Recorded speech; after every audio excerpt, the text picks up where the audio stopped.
In this life, what do you treasure the most? Security is essential for your entire way of life.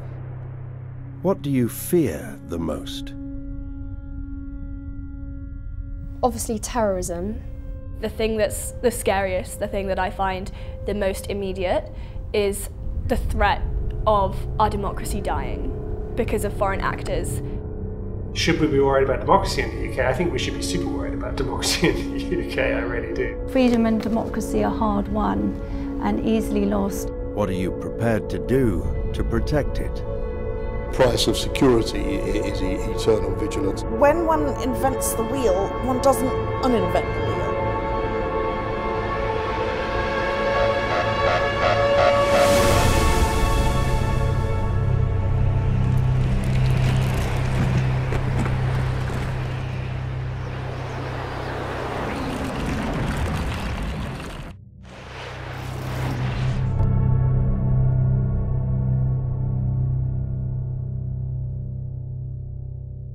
We need light in dark times.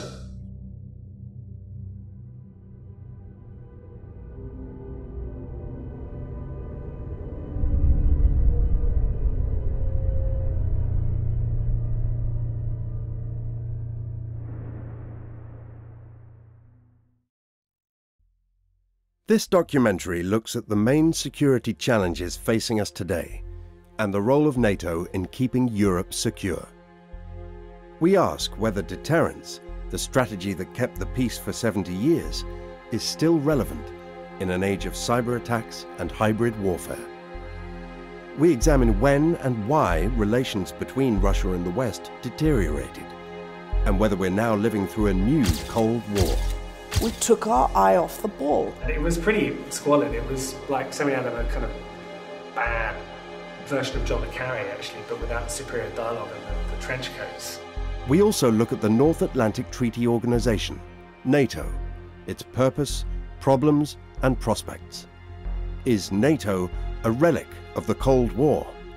Is it obsolete and brain dead? Or is it more important than ever?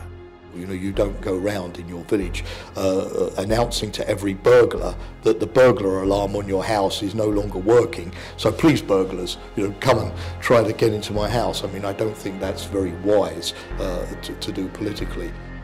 For the purposes of this documentary, we interviewed diplomats and senior officials at NATO, as well as people who worked at NATO in the past. Once my grocer in Brussels said, "Oh, you work at NATO, what's your job?" And I said, "I wait to be attacked. That's my job." We also interviewed foreign correspondents, defense consultants, historians, and security experts from leading think tanks. We need to learn from our mistakes. I think, unfortunately, people in many countries were very quick to say the Cold War was over. And a memorable phrase that was used to me by an official in Germany was, "We forgot how to deal with Russia." We also spoke to a group of students studying global current affairs at Bournemouth University in order to hear their perspectives on NATO. I'll go with alliance, military, cooperation, bureaucracy, waste. Security. Nothing else comes to my mind. Yeah, I think that's it. This is awkward. When I was travelling and decided I was going to do this interview, lots of people saying to me, what is NATO? What do they actually do? Because they had no idea what they do. Along with those students, we attended NATO's summit in London in December 2019 and witnessed an historic moment for the organisation. As the alliance celebrated its 70th anniversary, personal tensions between leaders, as well as fundamental questions about budget contributions, the role of the United States in Europe, Turkey's campaign in Syria, and disagreements over how to deal with Russia, created a sense of existential crisis. The instinctive impulse of politicians is to tell me and other journalists that things are fine. You need to get beyond that to actually get real about what is happening, the new challenges, and how NATO may have to adapt and evolve and change to cope with a changing world. While filming for this documentary, we were reminded that the security landscape is shifting, that threats are much closer to home. Yeah, I actually wanted to, excuse my crudeness, but there's actually been an incident right now on London Bridge. Seems quite unusual to see an armed policeman. Do you know any more details about it? I do. I think about stuff like that a lot, all the time. And I think it does affect people personally.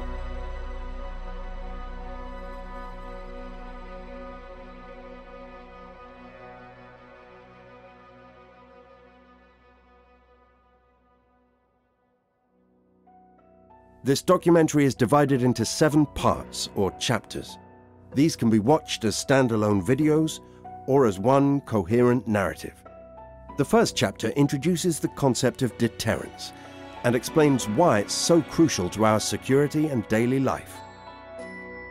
In chapter 2, we look at nuclear deterrence, how and why NATO was formed, and what its role was during the Cold War.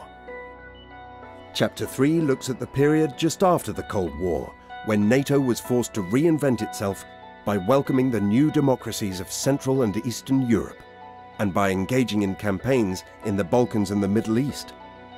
This is when relations with Russia begin to deteriorate.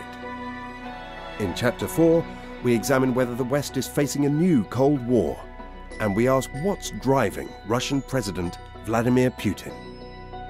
In Chapter 5, we take a trip to London for the 2019 NATO Leaders Meeting, witnessing an historic moment that will shape the future of the alliance and of Europe as a whole. We capture young people's questions and concerns and put them directly to NATO leaders and experts. We also identify the key tensions and issues dividing leaders. We ask whether this is another family squabble or a more serious existential crisis. In Chapter 6, we ask whether deterrence is relevant in the 21st century and how we can effectively deal with threats such as cyber attacks and fake news campaigns. Finally, Chapter 7 looks at the future of NATO. Can Europe go it alone, or should the US and Canada remain part of the European security architecture? What should NATO leaders do, and what should the public do? The coronavirus outbreak has made clear that many of the challenges we face are too great for any one nation or organization to face alone. If NATO going forward isn't going to be what it was in the past, we need to think very carefully about what is going to be our collective effort to make the world as safe as it can be for democracy, for freedom, for our sorts of values.